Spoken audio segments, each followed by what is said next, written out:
Shalom teman-teman. Shalom teman-teman. Halo, apa kabar kalian hari ini? Bu Desya, apa kabar hari ini? Luar biasa. Luar biasa dong. Semuanya luar biasa ya. Oke, hari ini kita akan kembali menyembah Tuhan. Tapi sebelum itu mari kita berdoa terlebih dahulu. Terima kasih Tuhan, terima kasih untuk berkat-Mu pada hari ini Tuhan, sehingga membolehkan kami untuk tetap hidup Tuhan dan menikmati semua yang daripada-Mu. Amin. Tuhan, sekarang kami akan memulai puji-pujian dan membesarkan nama-Mu. Amin. Tuhan kiranya memberkati dari awal hingga akhir nanti Tuhan. Terima kasih Tuhan, terima kasih untuk doa yang kurang dari sempurna ini kami serahkan ke dalam tangan-Mu. Hanya di dalam nama Tuhan Yesus Kristus kami sudah berdoa dan mengucap syukur. Haleluya. Amin. Mari kita nyanyikan lagu ini dengan penuh sukacita.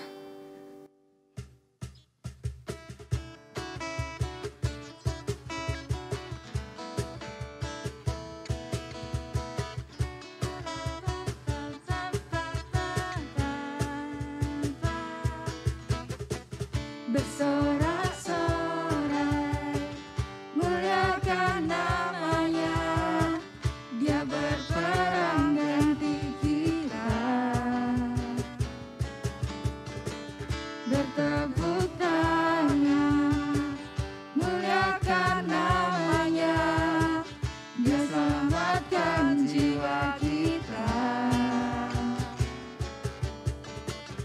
Satu-satunya penebus, kalahkan maut, bangkitkan hidup. Tuhan yang memberi kemenangan, Tuhan yang memberi kemenangan, bersama kita, di dalam Dia. Masuk dalam kemuliaan-Nya, Dia perlindungan dan pengharapan.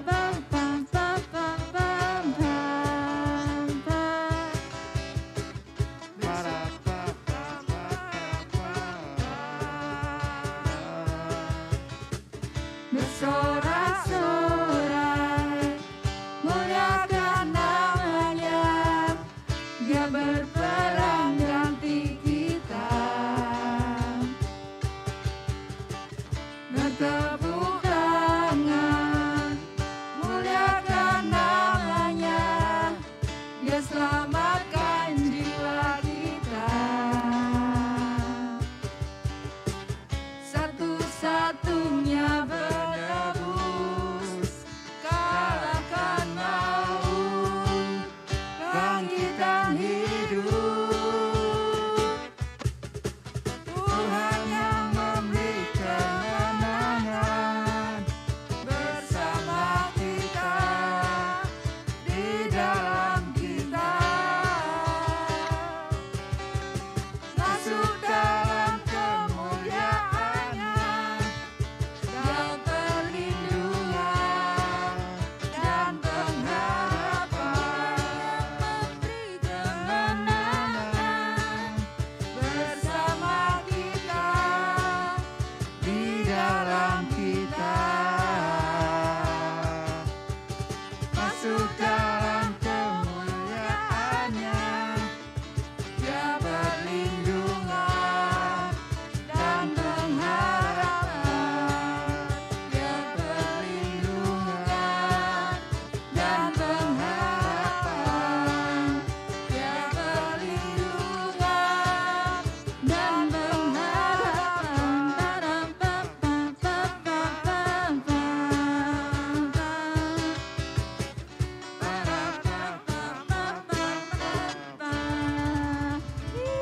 Puji nama Tuhan. Mari sebelum kita mendengarkan firman Tuhan, kita akan nyanyikan pujian ini.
jaya.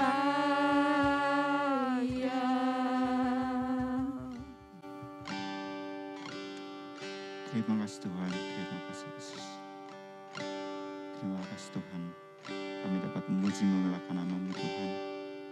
Sebentar kami akan mendengarkan firman Tuhan.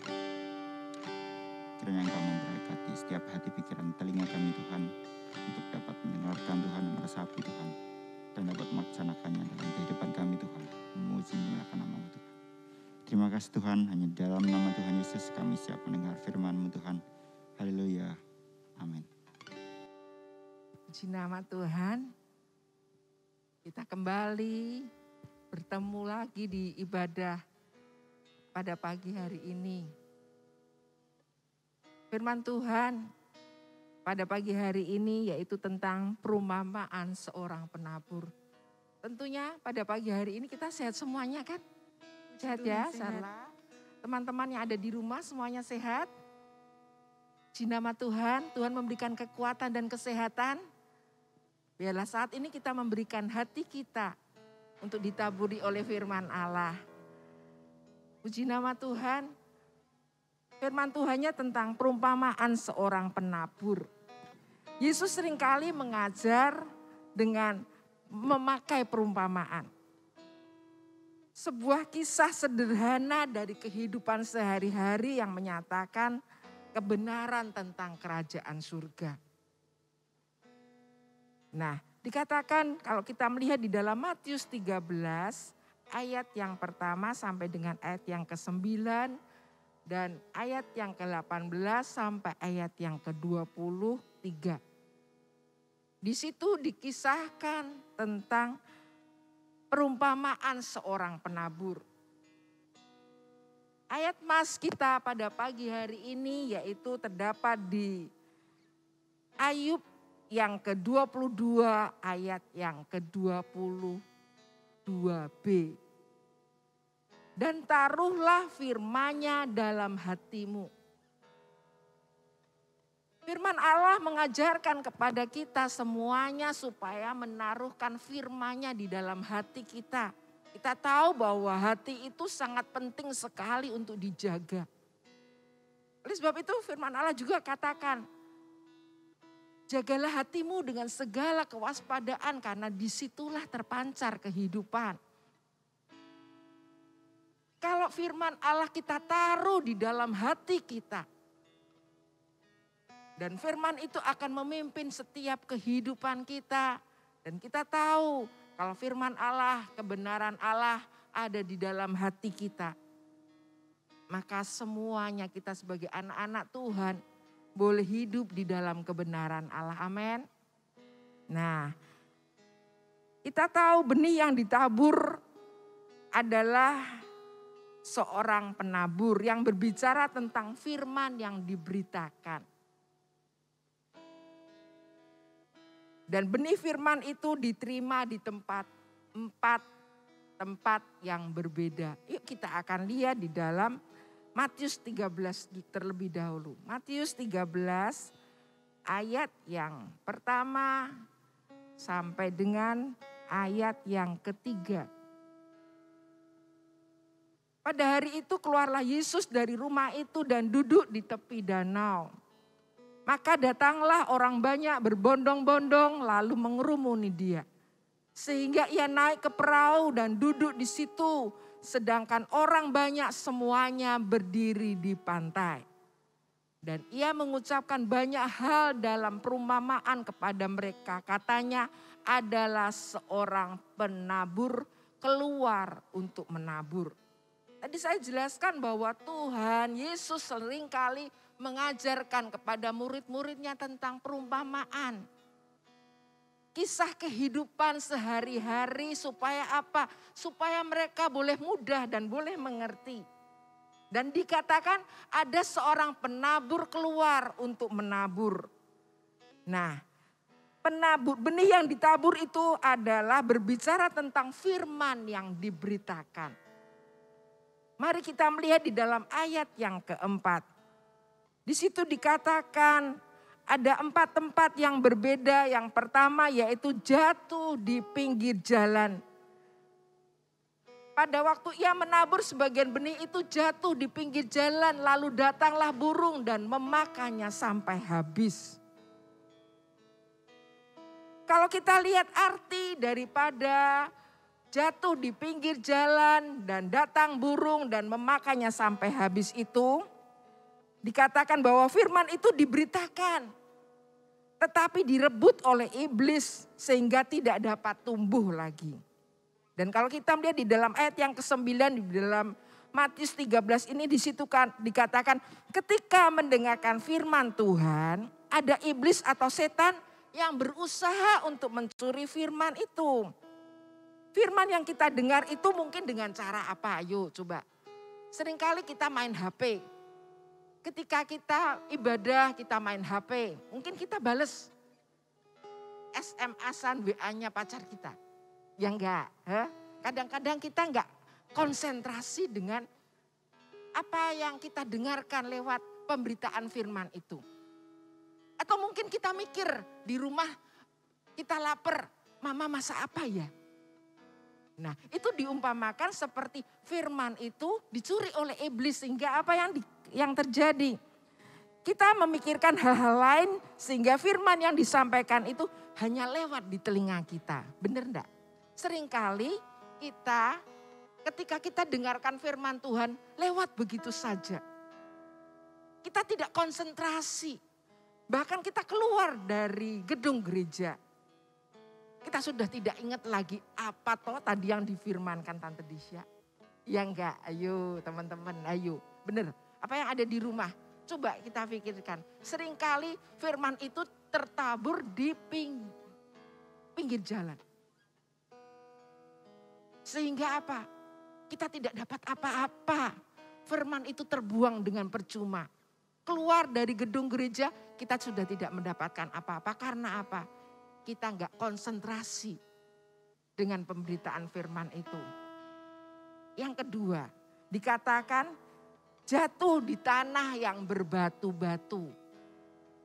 Di dalam ayat yang kelima, di situ dikatakan di Matius 13, sebagian jatuh di tanah yang berbatu-batu, yang tidak banyak tanahnya. Lalu benih itu pun segera tumbuh karena tanahnya tipis. Nah, Tuhan juga mengartikan, Yesus juga mengartikan di dalam ayat yang ke-21. Maka karena tanahnya tipis dan berbatu-batu, maka akarnya tidak kuat. Sehingga ketika ada sinar matahari yang panas dan menjadi kering dan layu. Nah, hal itu menggambarkan hati yang senang ketika mendengarkan firman. Ketika firman diberitakan, hati kita senang sekali. Kita tahu bahwa firman Tuhan menguatkan kita. Ketika kita dengar firman itu, wah, aku percaya. Aku percaya kepada Tuhan Yesus. Aku akan bertobat. Aku minta ampun kepada Tuhan. Mungkin kita sampai batas itu. Tetapi firman Tuhan itu tidak berakar di dalam hidup kita. Sehingga ketika ada masalah, kita tidak beriman lagi. Ketika ada goncangan. Ketika ada sesuatu hal yang membuat kita itu gampang goyah. Mungkin contoh, ayo contoh apa yang terjadi. Ketika kita punya pacar yang bukan sesama iman kita. Kita gampang tinggalkan Tuhan. Karena apa? Karena firman itu tidak tertanam di dalam hati kita. Keselamatan yang Tuhan anugerahkan itu tidak bertumbuh di dalam hidup kita, di dalam hati kita, tidak berakar sehingga kita gampang meninggalkan Tuhan. Dan perumpamaan ini dikatakan bahwa firman yang tidak pernah didengar dan hilang lagi. Perumpamaan tanah yang ketiga, yaitu jatuh di semak duri. Di dalam ayat yang ke-7. Ayat yang ke-7 dikatakan di dalam Matius 13. Sebab aku berkata kepadamu sesungguhnya Sebagian lagi jatuh di tengah semak duri. Lalu makin besarlah semak itu dan menghimpitnya sampai mati. Nah, di dalam ayat yang ketujuh dikatakan bahwa sebagian jatuh di semak duri.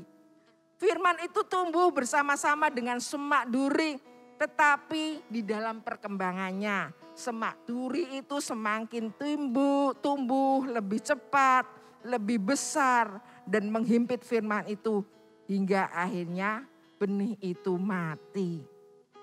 Hal tersebut menggambarkan hati yang menerima firman Tuhan dan firman-Nya mulai tumbuh. Tetapi ketika melihat kondisi sekelilingnya di mana sangat berat sehingga membuat khawatir, dan kekhawatiran yang besar itu membuat firman itu menjadi hilang. Sehingga hidupnya tidak lebih fokus mencari hal-hal rohani, hal-hal tentang Tuhan, tidak tambah setia pada Tuhan. Tapi karena banyak sekali kekhawatiran yang menghimpit hidup kita. Akhirnya kita tinggalkan Tuhan. Kita tidak waspada. Mungkin proses kita ya ketika kita percaya sama Tuhan. Terus kita mau lahir baru. Kita mau bertobatlah. Tetapi karena proses kehidupan kita ada banyak sekali masalah-masalah di dalam hidup kita sehingga kita ini khawatir. Kita tidak beriman lagi sama Tuhan. Kita tidak berharap lagi sama Tuhan. Karena begitu besar masalah, bahkan benih firman yang kita terima itu dibandingkan masalah kekhawatiran itu tuh lebih banyak masalah yang kita pikirkan. Sehingga apa yang terjadi? Akhirnya firman Tuhan yang tertabur di dalam hati kita layu, kering dan akhirnya mati. Nah, dikatakan perumpamaan yang selanjutnya di dalam ayat yang ke-8. Jatuh di tanah yang baik. Dan sebagian jatuh di tanah yang baik lalu berbuah. Ada yang 100 kali lipat. Ada yang 60 kali lipat, ada yang 30 kali lipat. Di situ dijelaskan menggambarkan hati yang siap dengan baik untuk menerima firman atau menyimpan firman itu di dalam hatinya. Sehingga apa? Firman itu bertumbuh di dalam hatinya. Firman itu menguatkan hatinya. Di tengah-tengah masalah, cobaan, himpitan yang melanda kehidupan kita. Tetapi firman itu boleh menjadi kekuatan. Firman yang logos itu menjadi rema. Firman itu menjadi hidup. Firman itu menguatkan iman, percaya, pengharapan kita. Sehingga apa yang terjadi? Hidup kita berbuah. Dikatakan ada yang 100 kali lipat, ada yang 60 kali lipat. Ada yang 30 kali lipat. Nah, kita tahu perumpamaan ini menjelaskan bahwa kita sebagai anak-anak Tuhan, kita butuh firman. Amin. Firman itu adalah firman kebenaran. Dan kita tidak dapat hidup sebagai anak-anak Tuhan Yesus. Kita butuh makanan rohani, yaitu firman Allah. Dan firman itu akan menguatkan iman, percaya, pengharapan kita kepada Dia. Amin. Nah, bagaimanakah caranya kita sebagai anak-anak Tuhan supaya firman itu bisa kuat di dalam hati kita, bisa berakar di dalam hati kita. Yang pertama, kita harus berdoa agar darah Yesus menyucikan hati kita dan agar Roh Kudus menerangi hati kita untuk menerima firman Tuhan. Jadi kita minta supaya darah Yesus menguduskan kita. Roh Kudus menyucikan hati kita supaya apa? Ketika kita mau baca firman Allah, ketika kita mau ibadah dan firman itu boleh kita terima di dalam hati kita karena apa? Hati kita sudah siap. Amin. Nah, teman-temanku yang dikasihi Tuhan, kita tahu akhir-akhir zaman ini banyak orang yang mulai tidak setia, beriman, percaya, berpengharapan sama Tuhan. Karena apa? Karena kondisi situasi saat ini benar-benar membuat kita khawatir sebagai anak Tuhan. Tapi ingatlah bahwa ketika firman itu berakar dalam hati kita berpengharapan sama Tuhan. Tuhan Yesus yang kita sembah adalah Tuhan Yesus yang hidup dan berkuasa. Dan Dia akan tolong kita dan Dia akan mampukan kita berjalan sesuai dengan kehendak Allah. Maka anak-anak Tuhan, dia pasti akan menjadi terang dan berkat. Amin. Di studi kita, di sekolah kita, di tempat pekerjaan kita, dimanapun kita berada, kita bisa menghasilkan buah kebenaran, buah kebaikan, buah-buah yang memancar dalam hidup kita untuk memuliakan nama Tuhan. Amin. Amin. Tuhan tolong kita semuanya dan Tuhan berkati kita. Perhatikan, setiap taburan firman Allah itu sangat berguna sekali buat hidup kita.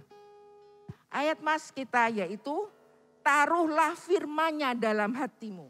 Amin. Taruhlah firman Tuhan di dalam hati kita. Puji nama Tuhan. Tuhan memberkati kita semuanya. Amin. Akan nyanyikan sebuah lagu.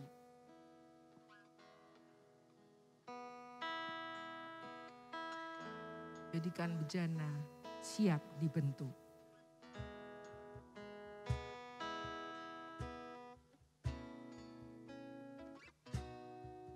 Bagaikan bejana siap dibentuk, demikian hidupku di tangan-Mu.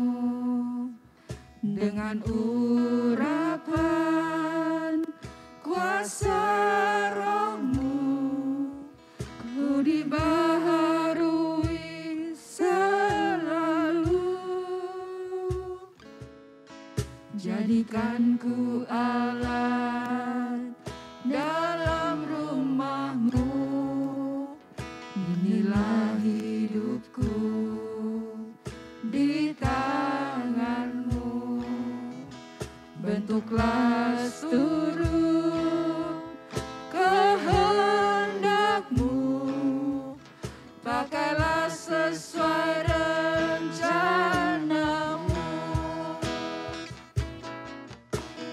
Ku mau seperti-Mu, Yesus, disempurnakan selalu dalam segenap jalan-Mu, memuliakan nama-Mu. Ku mau seperti-Mu, ku mau seperti-Mu, Yesus, disempurnakan selalu dalam segenap jalanku, memuliakan nama-Mu, memuliakan nama-Mu, memuliakan nama-Mu. Haleluya, haleluya, haleluya. Kami mengucap syukur kalau pada saat ini kami boleh mendengarkan firman Tuhan. Supaya hati kami boleh dikuasai oleh kebenaran. Dan kebenaran itu yang membawa kami Tuhan hidup di dalam kekudusan akan Engkau dan berkenan kepada Engkau. Tuhan, jadikan kami memiliki tanah hati yang baik. Ketika pemberitaan firman Tuhan disampaikan, Firman-Mu itu kami simpan di dalam hati kami, bertumbuh Tuhan. Sehingga hidup kami ini boleh berbuah. Firman yang kami terima, logos yang kami terima boleh menjadi rema Tuhan. Tuhan tolong kami anak-anak-Mu. Supaya kami menghargai taburan firman Allah. Supaya kami boleh menghargai benih-benih firman Tuhan yang kami terima maupun yang kami baca. Karena firman itu menghidupkan kami. Dan kami boleh hidup di dalam kebenaran Allah. Sehingga kami boleh berbuah-buah 100 kali lipat, 60 kali lipat, 30 kali lipat. Tuhan pakai hidup kami. Hidup kami bagai bejana Tuhan.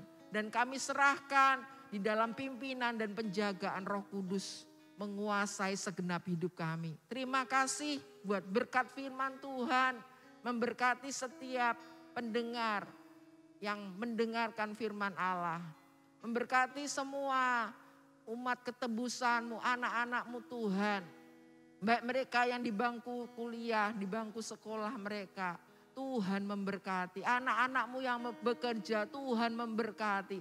Sehingga langkah-langkah mereka Tuhan selalu dipimpin oleh kebenaran firman-Mu. Dan perjalanan hidup mereka pasti Tuhan tidak akan keliru, tidak akan tersesat. Karena firman-Mu yang memimpin setiap kehidupan mereka. Terima kasih buat kebenaran firman Allah. Terima kasih buat berkat Allah. Biarlah pimpinan Allah Bapa, Allah Anak, Allah Putra. Tuhan Yesus Kristus yang menyertai kami semuanya. Mulai saat ini sampai Tuhan datang, Tuhan memberkati kami. Haleluya. Amin. Amin.